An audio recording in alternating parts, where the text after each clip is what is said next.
प्यारे ख़वातीन और हज़रात, जला वतन चैनल पे खुश आमदीद। भली करे आया, जी आया नू। Ladies and gentleman, hello from New York. आज ये किसी भी महज़ब या कानून पसंद मुल्क की सबसे बड़ी ख़बर होती और पाकिस्तान की भी ये बड़ी ख़बर होती कि डाकुओं के एक गिरोह ने कश्मीर शिकारपुर बॉर्डर लाइन पर छापामार पुलिस दस्ते पर हमला करके उनकी आर्मर्ड पुलिस कार में 3 पुलिस वालों को हलाक कर दिया और फिर उस पर कब्ज़ा करके और हलाक शुदा पुलिस वालों की बुलेट प्रूफ जैकेट पहनकर और जश्न मनाने लगे।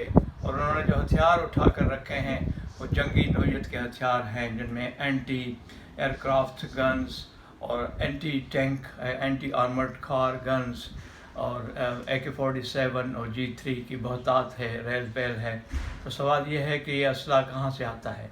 और मैल वकूअ उसका देखें, एक तरफ कंदकोट में रेंजर्स का हेडक्वार्टर है और पनवाकिल की फ़ौजी छावनी, जिसके लिए कहा जाता था कि ये एशिया की सबसे बड़ी फ़ौजी छावनी है, उससे कोई 100 मील से भी कम फासले पे वाक़ होगी ये जगह जहाँ पर ये तेगानी कबीले के डाकुओं ने पुलिस पर हमला किया है।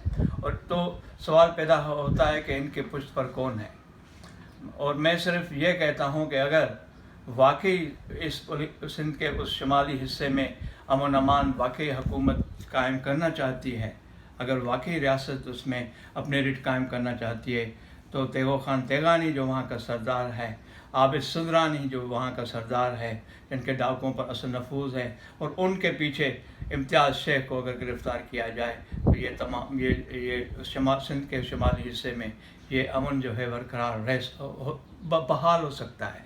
क्योंकि ये सियासी पुलिस है, जिस तरह फ़ौज सियासी है इस तरह पुलिस भी सियासी बन चुकी है। GOC पनवाकिल अगर कंदकोट से यूसुफ जखरानी जैसे लीडर को उसे गिरफ़्तारी की मुज़ाहमत पर गिरफ़्तार करके और उसे उठाकर पनवाकिल में तशद्दुद करके बेज़री हलाक कर सकता है, तो उनसे तेगानी कबीले के डाकू और सरदार और सुंदरानी और इम्तियाज़ शेख ये कैसे महफूज हो सकते हैं। शुक्रिया।